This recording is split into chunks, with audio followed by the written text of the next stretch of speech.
Is back into it in Chester. Here's El Senior. Yes! Yes! The center back, Jacob Glesnes, is going for it. Oh my God! What a goal! And that will do it! One of the best comebacks in recent years. 3 unanswered by the Union. And they go into the Gold Cup break, winning it 3-2. Hello, welcome to the Free Kick Podcast. My name is Todd. Well, you know that unbeaten streak of 8 games had to come to an end one way or another. We weren't going to go undefeated on the road at all. Sorry to bust your bubble. I don't think anybody thought we were going to go undefeated on the road at all. But I hope you guys have been well. I hope you guys have been fine. Hope you guys are enjoying this 4th of July weekend, this 4th of July day. I kind of want to give myself Blunder of the Week because who gets a cold in the summertime, right? That's not getting my Blunder of the Week. So, yeah, I was battling a cold for the last week, and I felt so bad. I was like, man, I have 2 podcast episodes I need to release. I need to review the Chicago game that happened last week, and then I'm like, man, I need to get somebody on from Nashville that covers Nashville and preview this game. And I was like, I have no voice. I sound so horrible. I'm like, yeah, I don't want to sound so nasally and sound so disgusting. So I'm like, I guess these 2 episodes will have to wait. So yeah, who gets colds in the summertime? Nobody likes that. I know it happens, and there's nothing you can do. But like I said, I hope you guys have been doing good, and hope you guys have been fine. Let's see. I mean, it's crazy to think that we're already into July, and before we know it, fall will get here. And I know people are like, oh, come on. Summertime started a month ago. I mean, not even, right? June 21st is the first day of summer.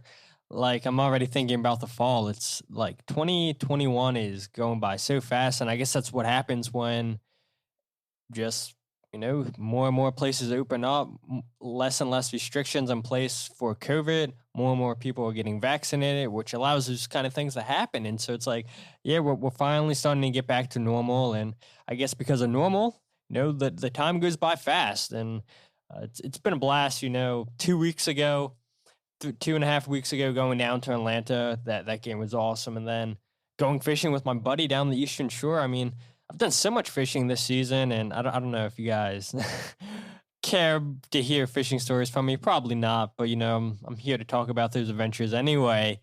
It's I've been a lot of places where I didn't think I'd be going kayak fishing with my kayak with my buddy Vince. And I will say 2 weeks ago when we went down to the Eastern Shore of Maryland, we were so hype. And if you guys listen to the podcast episode of myself and Cole Turner, we talked a little bit about snakeheads. And so my buddy Vince and I, we went down to the Eastern Shore of Maryland because people said, oh, this is a hotbed for snakeheads. Now, where I live up here in Joppatown, I mean, I've caught plenty of snakeheads up here before, but people swear up and down, if you want to catch monsters, there are so many snakeheads down here. So we're like, okay, it's a 2.5 hour drive from our house. Why not? Let's go see what all this hype is about. And we get down there, I think, at 5 o'clock in the morning, which is great. We look around the area. We're like, oh my gosh, the tide's in. Everything looks so ideal. There's lily pads on top of the water, hydrilla. There's trees that are covered with water. If you're a fisherman or fisherwoman, those are ideal conditions when the tide's in. And when you just see so much structure that's covered by water, because what the fish do, they hide near structure. And so we were so hyped. And we get our kayaks launched into the water. Within 5 minutes, I have a strike. I catch a blue catfish. Never caught one of those before. They're an invasive fish, just like snakeheads are. And we're like, let's go. This is going to be great. And then we have to wait 2 hours to catch our next fish. And I don't remember. I think my friend Vince, I think he caught a catfish too. So we spent 11 to 12 hours fishing down the Eastern Shore just to catch 10 fish or something like that, 5 apiece. I was like, Jesus, no snakeheads. Didn't even see a snakehead, but yet people are like, take minnows with you, take chatterbaits, take this lure, take that lure. So we have all this stuff. We're like, we're gonna crush it. Don't even get a chance to catch a snakehead at all. Don't even see a snakehead. So yeah, what a disappointing trip. But I mean, to go down to the Eastern Shore to fish that, something that I never thought I would be able to do, let alone in a kayak. I take that back. I have fished on the Eastern Shore from the bank, but never on a kayak. So yeah, just to be able to get to places where boats can't really get because they're so deep in the water. Yeah, kayaks are pretty cool. And then Saturday went fishing with my buddy Vince again, and we fished in Joppatown. And I guess technically it's Baltimore County, but yeah, we crushed it. 54 fish in, I don't know how many hours we were out there for. 8 hours, I think. 8 hours. So mad. And sure I'll be talking about it for a while with Vince. Saw a snakehead on top of the water, threw at it. It hit my lure. It hit my hook, sorry. And when I'm reeling it in, just with a hook off, I was like, are you serious? Like, I do not eat fish. Vince eats fish. And everybody says, oh, you got to eat snakeheads. You got to eat snakeheads. Everybody says they're so good. So every time we go to fish, we always try to catch snakeheads. We always want snakeheads because he wants to catch them. And what happens? I get one. We were so hyped. I have one. I call Vince. I'm like, yo, come here, Vince. Come here. I got a snakehead. So he comes. I'm reeling this thing in and bites my hook off. I'm like, are you serious? So I don't know. I guess I got to get a steel leader or something because it's not fun when you got a good fish and then you're reeling in. You're like, wait, why is it so light? And then you're like, oh wait, yeah, something bit this hook off. So yeah, really really disappointing that I couldn't catch a snakehead. But to catch 54 fish in 8 hours, it's a great time out there on the water. And you guys go ahead and think who caught the moose fish. I'll give you a hint. It was not me. But yeah, great time on the water. Like I said, I hope you guys are having a great 4th of July weekend. Who knows if you guys want to hear fish stories? Probably not, but I don't know. Maybe some of you guys are into fishing, and maybe if you are, maybe you guys got places up in Philadelphia and the Pennsylvania region where you guys like to go out and fish. If you do, yeah, hit me up. I would love to check them out. And I know like a week fishing license to fish in Pennsylvania is not too expensive. So if you guys have good places that's worth my time going up there for, yeah, let me know because I would love to check it out. But like I said, you guys definitely are not here for a fishing story. So let's go ahead and talk about the MLS news of this week.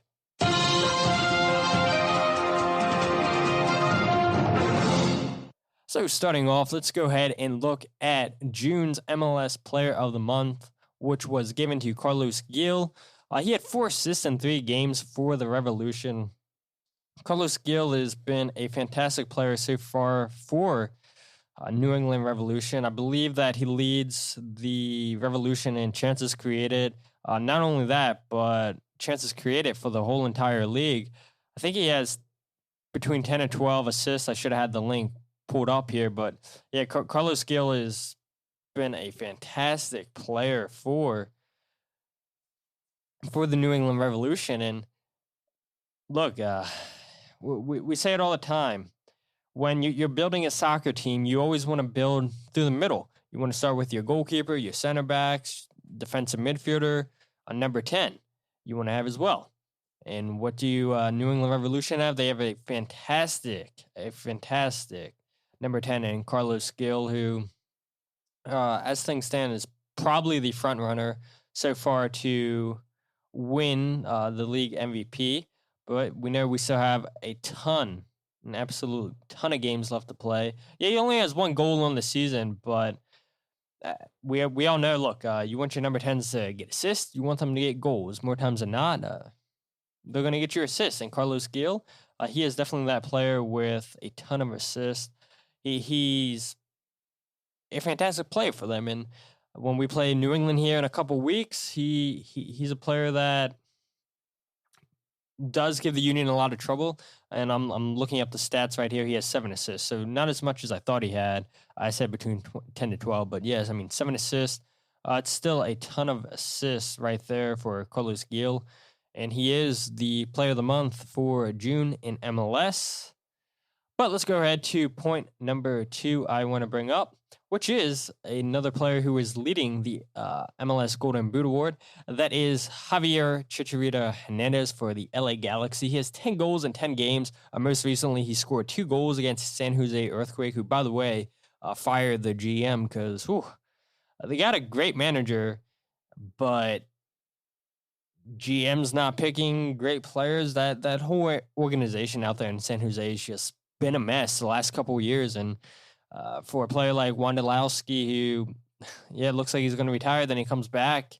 Yeah, it's got to be tough for him, where you just wants a chance in the playoffs to win MLS Cup, because let's face it, San Jose is definitely not winning the Supporters Shield anytime soon, but they're a team the last couple of years who have really struggled to try to make it into the playoffs. And for a player like Wondolowski, who's scored so many goals in his career, who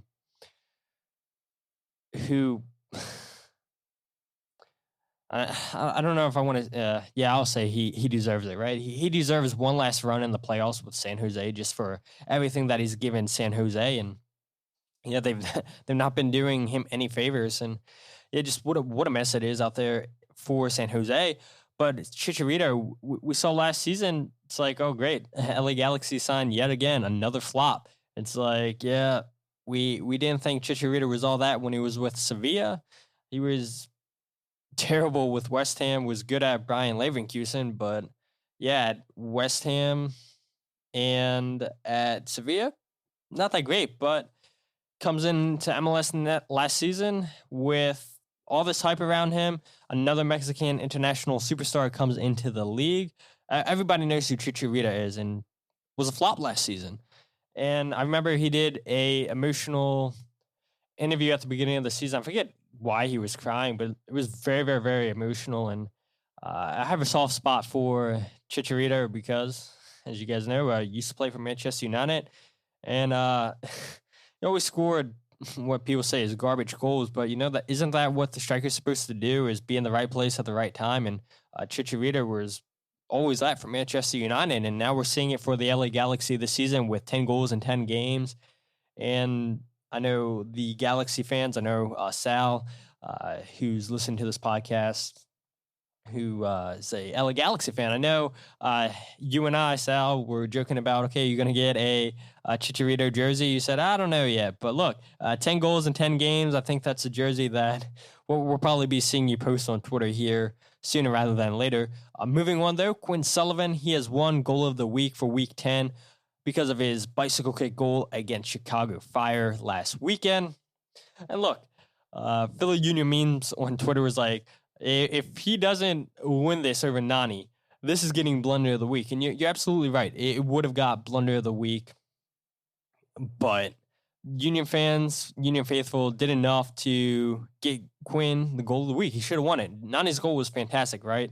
But when you're making your starting debut in MLS, your first kick of the ball towards goal, it's a bicycle kick. Like, come on now. Like, you can't write a better script than that. It's 17 years old, and his first career start scores a bicycle kick on his debut. Like, come on now. Like, man, there's Orlando fans really try to steal one for Nani, but thankfully the people did the right thing and voted for Quinn, and Quinn gets a well-deserved Goal of the Week. And I've got to imagine, did I say this when I was reviewing the Chicago game? I think I did. By the end of the season, we could potentially have 2 Goal of the Year nominations on the chart with Quinn's and Jacob Glesnes. It's going to be a tough one. I don't know how you guys feel whose goal was bigger, Jacob Glesnes's or Quinn Sullivan's, but 2 fantastic goals, 2 big moments in each of those games where these guys tied the game up for the Union. Now, I guess Glesnes' goal was literally the last kick of the game, and then Quinn Sullivan kickstarted the Union to wake up. And we'll get to more of that game when I when I give Blunder of the Week. So now that I'm remembering, no, I did not review the Chicago game because I literally just said that in the intro where I felt bad because I got a cold and I couldn't review that game. And nor could I go ahead and preview this Nashville game. So, yeah, a little bit more on the Chicago Fire game at the end for Blunder of the Week, because there is something interesting that happened before the start of the game that I don't think many people know about, and people aren't talking about it on social media. So maybe once you guys hear Blunder of the Week, maybe it'll get people talking on social media.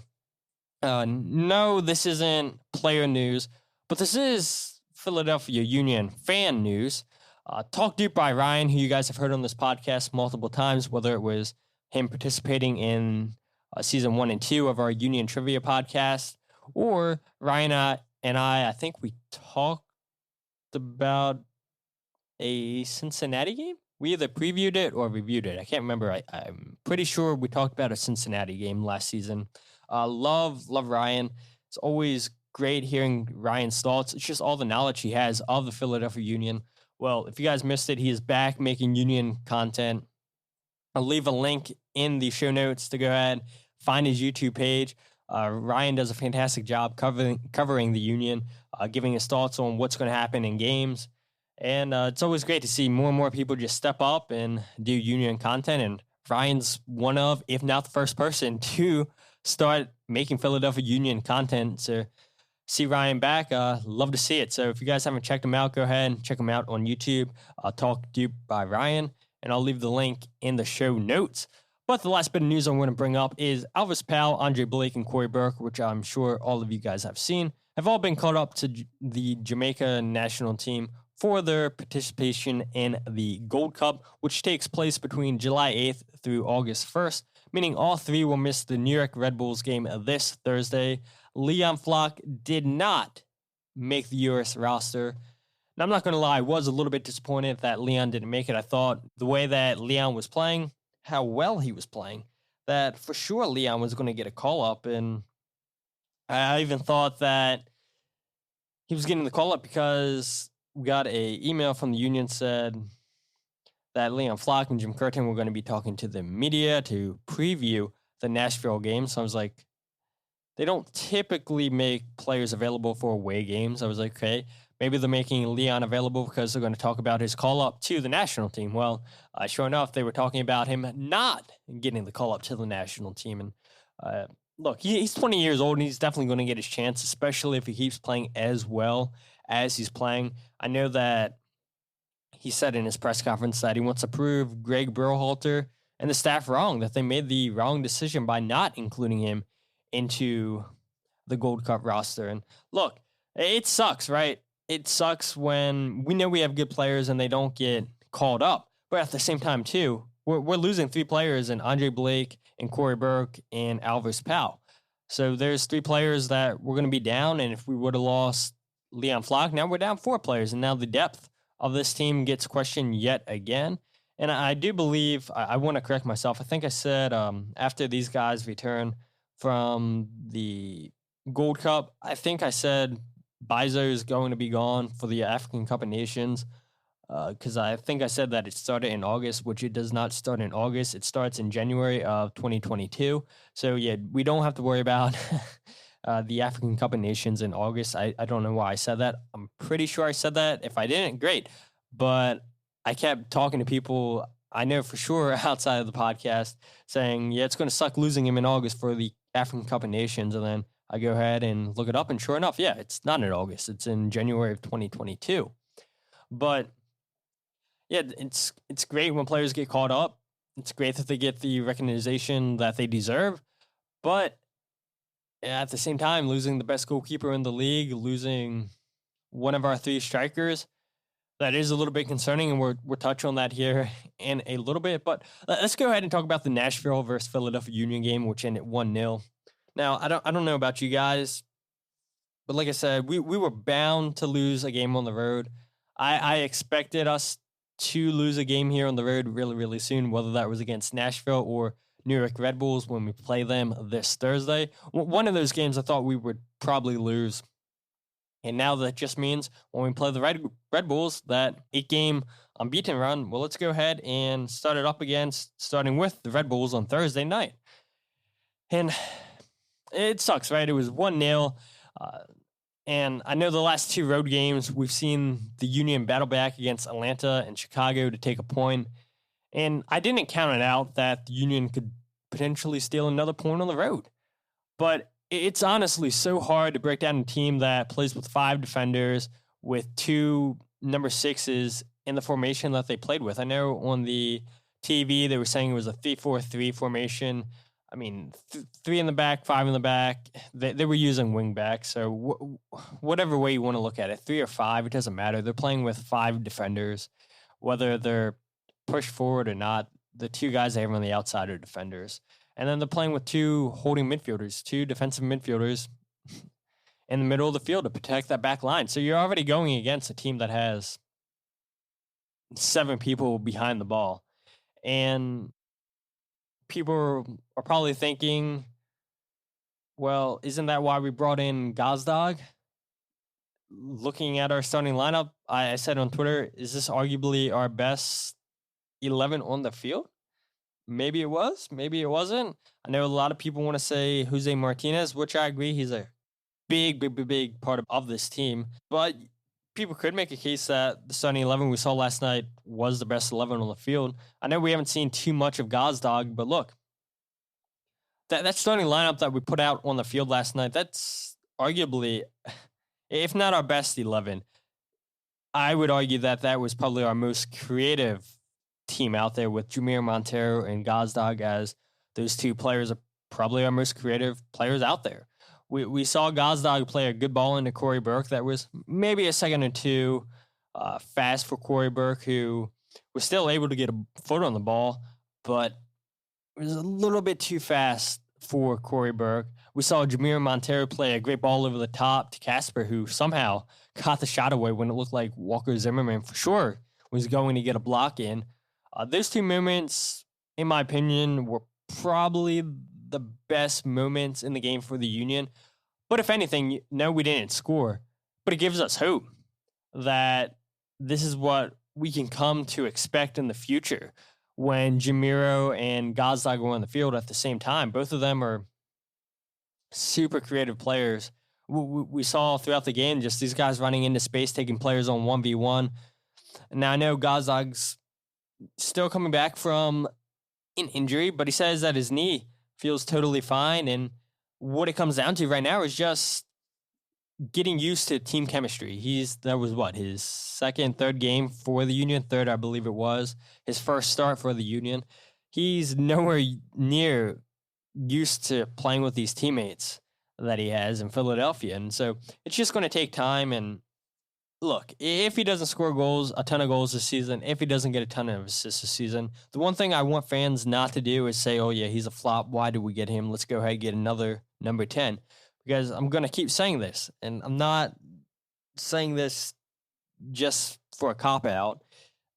How many players can you guys name on both of your hands that have made an impact midway through an MLS season? I think a lot of you guys would struggle, and let alone a Philadelphia Union player that was brought in midway through the season. Yeah, it's really, really, really tough to name 10 players on both of your hands. So two right moments for the Union that didn't lead to goals, but you can see that there is something there for Javier Montero and Gazdag on the field. And I do like the way that these 2 guys connect with each other when they're on the field with each other. They seem like they have the best understanding between each other compared to how Daniel Gazdag has understandings with everybody else. It seems like he really understands Javier Montero, the movements he's going to make the best. But let's go ahead and talk about some moments I thought were good, some moments that I thought were bad. Before we even talk about the rest of this game, I do want to say Jamie Watson, who was the color commentator for Nashville FC, one of the best that I've heard in MLS. And I know most of you guys that are listening to this podcast, you guys get the Philadelphia Union feed, which is totally fine. But for all of us who aren't fortunate enough to hear Denny Higginbottom and hear JP, and sometimes it's Dave Leno. Yeah, it's great commentators when ESPN decides, okay, yeah, let's give you the Philadelphia feed, which isn't many times. But look, Jimmy Watson was fantastic for you guys that were hearing the Nashville feed. And he gave Philadelphia Union a ton of credit. He wasn't bashing the way the Union played. He had a lot of great things to say about our players. He had a lot of great things to say about Jim Curtin. And he was concerned about how is Nashville going to play against the Union's diamond. He gave so much respect for just the way that the Union play, that diamond, the players that we have in this formation. And I feel like a lot of times in MLS, when you're listening to commentators for a specific team, they're going to be homers, right? Well, Jimmy Watson was not that. And Hopefully when we play Nashville next time, I can get Jamie on the podcast because he's a fantastic guy to listen to. He has so much knowledge of the game, former MLS player, and he would be a great guest to come onto the podcast. So I think we play Chicago again in October. I believe so. So if not, it's September, but I'm pretty sure it's October. And by the time I preview that game, hopefully it's Jamie Watson that I am previewing that game with.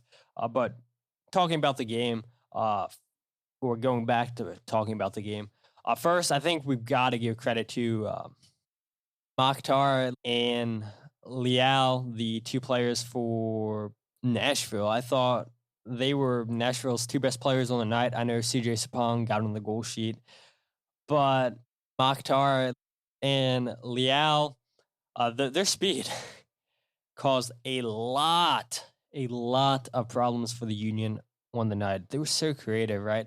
I can remember Liam Flock getting shook a little bit on the right side of the field.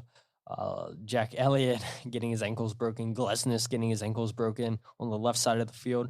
Yeah, it's a really, really good team Nashville has. They kind of built in a way that the Union are built, right? Once they score a goal, they make it really, really, really hard for a team to get back into the game. And when we give up a goal in the second minute, like I said, when a team's playing five in the back, two defensive midfielders, they were definitely set up to play defensive soccer, and we played right into their hands, giving them a goal in the second minute, and makes it so much easier for them to say, okay, we're not going to go forward too many times, but when we do, let's find Mokhtar, let's find Leal. They're like I said, they're two best players on the night. So these guys, every time that Nashville would get the ball defensively, they just boot the ball up the field and send these guys chasing the ball. And with their pace and their skills, caused issue for the Union. And luckily, Andre Blake came up big with a couple saves.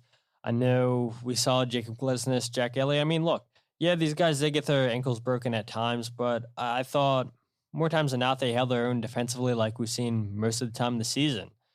But it just sucks. It really does suck that we played straight into their hands, gave a goal, and it makes it so much easier for them to say, okay, look, now we're really going to sit deep. We are going to continue throughout this game, just send more and more people behind the ball when you guys are attacking, taking up anything you guys might have going in the middle of the field. We're just going to suck it all up. And that's exactly what Nashville did. So I do wonder what this game would have looked like if the Union hadn't conceded so early. Would Nashville have still played as defensive? Would they have played for 0-0? Who knows, right? Because on the night, I don't think, no matter what the Union did, I don't think they would have scored a goal. Now, what? If the Union would have went ahead and scored first, then Nashville, I guess, has to change formation.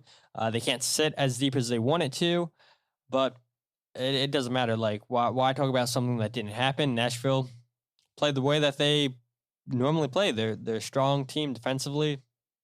They're a good team to play against.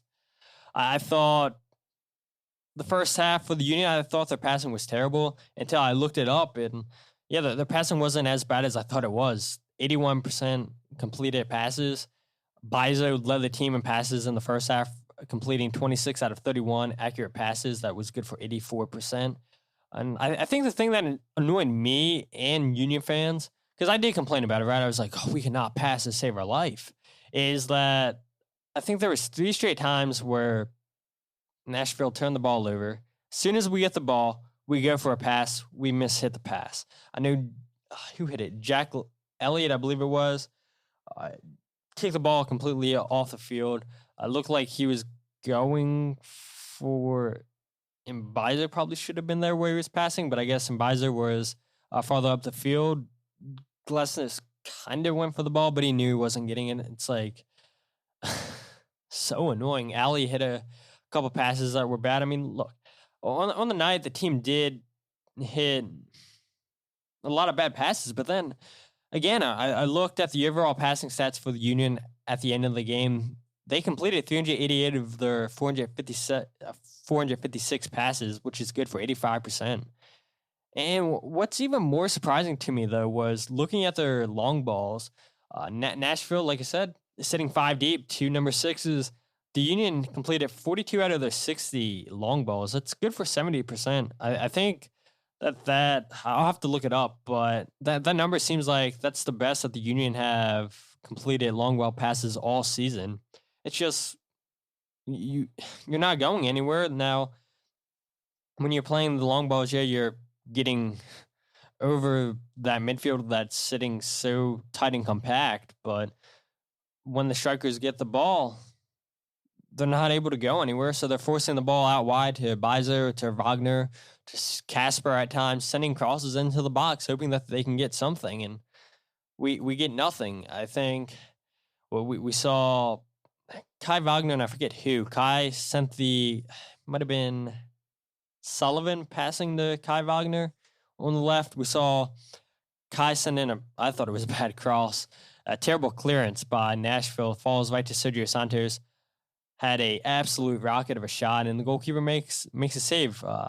Who knows if it was going in? It looked like it might have been going a little bit high, but yeah, we were forced to send in a lot of crosses because there was nothing going for us in the midfield because Nashville was just sucking up that whole middle of the field, forcing us to play out wide.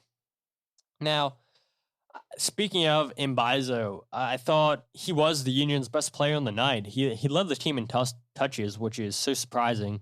But I guess it shouldn't be with just watching how active he was on the right side of the field all night. He had 87 touches, 44 out of 56 completed passes, which is good for 79%.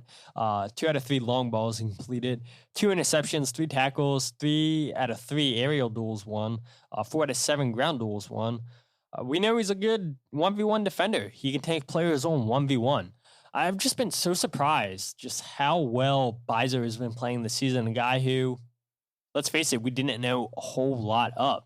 Now, there might be some of you guys who watch him play for Bethlehem Steel or currently U2. I don't know which one of those I want to say. Do I want to say U2? Do I want to say Bethlehem Steel? I mean, obviously, you guys know what I'm saying, right? What an iconic name that is, Bethlehem Steel. But you guys that are used to watching our second team play would have seen Bizo play a lot of times for them. And maybe you guys always knew that when Bizo gets his chance for the first team, he's going to be a good player. But I've been so surprised, just especially like watching him go forward. We saw last year at times when he was played on the left, he did not want to use his left foot at all. Now, it makes sense because he's not a left-footed player, but we would see him cut to his right so many times. Wouldn't even try to use his left foot and turn the ball away as soon as he would cut the ball back onto his right foot. But then this season, playing in his more natural position, as the weeks have went on, he's growing more and more confident, which is allowing him to take on those players 1v1. And when he's 1v1 with players defensively, he's not requiring Leon Flock, Ali Bedoya, Jose Martinez to come and help him out in a situation. The Union players trust him enough to defend 1v1 because more times than not, he's not getting beat. And if he does get beat, he does have the pace to catch right back up. So I've been so surprised with how well Bizer's been playing. And the stats I gave you guys, yeah, definitely the best player on the night for the Union. His crossings just, it's great to have a great attacking right back on this team. How much longer will Bizo be here on the team? Not too sure. I know I for sure said something. It's crazy, right? You don't release 2 episodes and you forget what you talked about, what you don't.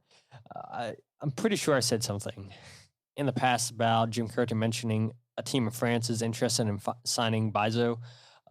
I guess we'll see how interested that team is in signing Bizo. If they blow the Union away with a crazy offer, do the Union sell? Yeah, there's definitely a chance. So enjoying while we have them, folks. Defending set pieces, though, produce scary moments at times for the Union, which normally we've been good, I thought, at defending set pieces, but we saw against Chicago, we struggled against defending set pieces. We saw against Nashville, we struggled against set pieces. Now, granted, they didn't score, but they were winning set pieces. I can recall a moment where Jack Elliott gets picked, beautiful pick by the Nashville player, and Walker Zimmerman has a free header. Stuff like that can't be happening now. I know it's all about tactics, what you work on the training ground, on set pieces, but could have easily have given up a set piece goal last night, but we didn't. So hopefully when we play the Red Bulls, we'll have that sorted out. I thought too many times that we gave away stupid fouls outside the box, which was allowing free kicks, which was allowing goal scoring opportunities for Nashville. And the same thing we saw against Chicago. It's back-to-back weeks that we've seen that happen now, which we really haven't seen that too many times this season. So hopefully the Union can get that situated. I know Jim Curtin said that we will work on that. We'll get it better. So hopefully they do have it better for the New York Red Bulls game, because we know they have some tall players on that team where they can cause issues for the Union in the box if we give away more stupid fouls outside of the box. Now, going back to me talking about Cory, Burke, Alvas, Powell, and Andre Blake, like I said, Cory Burke's going, which means we're now only going to have 2 strikers available once he's gone. For what? Almost a month, depending on how far Jamaica goes in the Gold Cup. What do we need to do? And I've said this a couple times. More and more people are saying this on social media, but we honestly do need a new striker. And we need a striker that, one, can find the back of the net. We know that Casper, Sergio, Cory Burke can find the back of the net, but these guys are so streaky. And we all we ask for is just one striker, year after year, that we can get one striker that can produce time after time. And I'm not knocking on Casper at all. I know people were disappointed calling him, why is he an automatic starter? Now, I do think Casper still offers more than Cory Burke and Sergio Santos. I think Casper is probably more creative than both of them. But the one thing you can say about all 3 of our strikers, they do seem to be a little bit clumsy. Their touches aren't the best. It lets them down a lot of times, and it's so annoying. It's like we saw it a couple times against Nashville last night, where it looks like, okay, we're trying to build something through the middle. The midfielders play the ball into Cory Burke, bad touch. Play the ball into Casper, bad touch. It's like things happen, but we see this week in, week out, where bad touches let the team down, or they put the ball way too far in front of them, and the opposition just easily able to take the ball off their foot. It's disappointing that now we're only going to have 2 strikers, and we know Sergio Santos isn't going to go 90 minutes. So what are you going to do when you sub off Sergio Santos? Who are you putting up top? Can't put Cory Burke up there. Will you put Daniel Gazdag up there? Maybe. Will Anthony Fontana go up there? I guess that depends on, can he pass his concussion test or not? The easiest thing, right, is just to go out there and buy a striker. But then it's the same thing like I was talking about a few moments ago. How many times can you say the Union have brought a player in midway through the season and they don't kick the ground running? We saw that with Andrew Wooten. So much hype around this guy, and just was bad the first 6 months when he got here. Then when he had a full year with the team, couldn't do anything. So yeah, we haven't had the best of luck with strikers, that is for sure. But all I'm asking is, can we get a striker that has a good first touch? That's all I'm asking. And obviously it helps if a striker can put the ball in the back of the net. But yeah, we need a striker that has a good first touch. And yeah, you hope that Cory Burke, Sergio Santos, and Casper can get a better first touch. But it's not like this is the first time this has been happening. It's been happening the last couple of years. And that's my only knock that I'll give on all 3 of those strikers is, yeah, their first touch isn't the best. At times, they have a good touch, but more times than not, don't take a good touch. So what will we do about Cory Burke not being here? Will we go ahead and buy a striker? Ernst Tanner has said we have money, but will we spend the money that it requires to get a good striker in here? Probably not. And then at the end of the day, I just thought that this was 2 evenly matched teams. Nashville, just looking at it, 4 wins, 4 draws at home. They only have 1 loss all season that came on the road. They have 12 goals, 4 at home, 7 goals against. I believe they have 2 clean sheets at home. they're just a really, really tough team to play against at home. And like I said, conceding a goal in the second minute just plays right into their hands. So I don't think there was anything special about Nashville, but there was for sure nothing special about us on the night. Was Nashville the better team? No, I thought just at the end of the day, if you look at the stats, pretty evenly matched. The only difference is we gave the ball away on a stupid giveaway, and they go ahead and score a goal, and one goal is all it took. But guys, before we end the episode, like I said earlier, not many of you guys are talking about this, and I don't know how many of you guys know about this, but we are going to go ahead and talk about Blunder of the Week, and my Blunder of the Week is going to go to MLS because of what they did before the Chicago Fire versus Philadelphia Union game. And so here's Jim Curtin explaining that situation.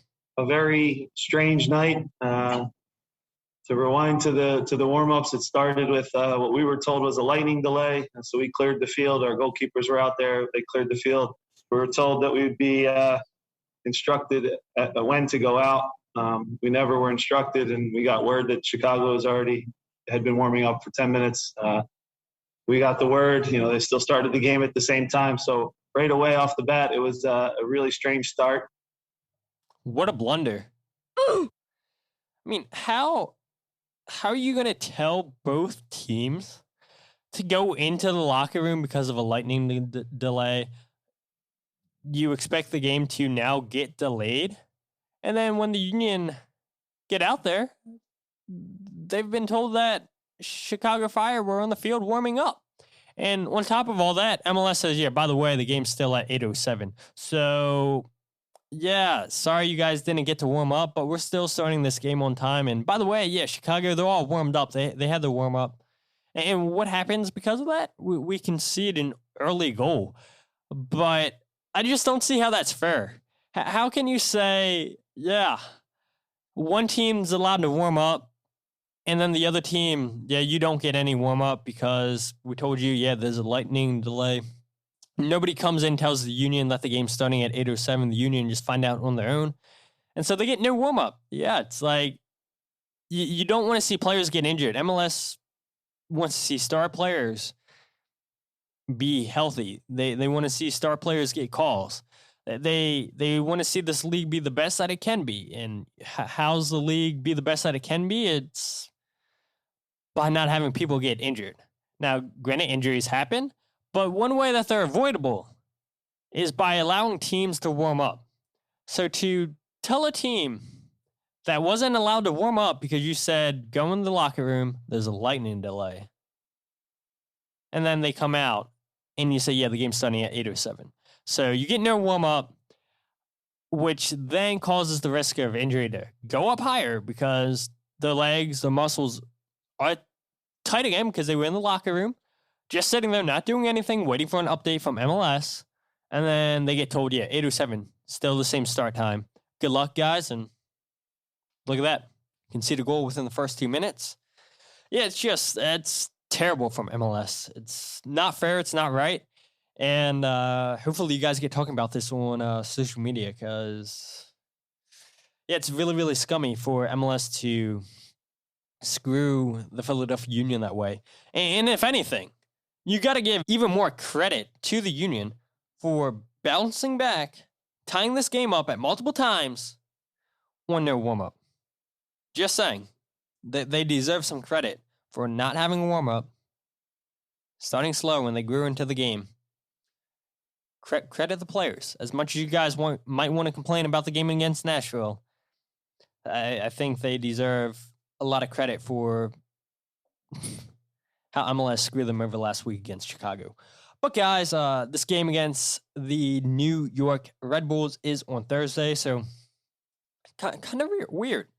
A Thursday night kickoff game, so I will try my best to get somebody in here Tuesday, Wednesday, can't be Thursday, so Tuesday or Wednesday, try to get somebody in here to preview that game. Yeah, it's tough. MLS is giving us no favors here with weird kickoff day. But yet again, we go again, and I can't complain about Union Soccer so close, right around the corner. So I'm not complaining, just complaining about how hard it is trying to get people on the podcast when MLS does, scheduling favors. But if you guys aren't following the podcast on social media, go ahead and find the podcast social media pages on Twitter, Instagram, and Facebook at Free Kick Pod. Check out the website, thefreekickpodcast.com. Wherever you get your podcast, search The Free Kick. But guys, let's hope that the Union can start a new winning streak, a new unbeaten streak against our rivals, which they still consider us not to be the rivals, the New York Red Bulls, which, they haven't won a game in how many games against us? I don't know. You guys are probably keeping track at home. It's been a while. So let's hope that the Union can get all 3 points, send us all home happy. But until then, my name is Todd, and this is the Free Kick Podcast.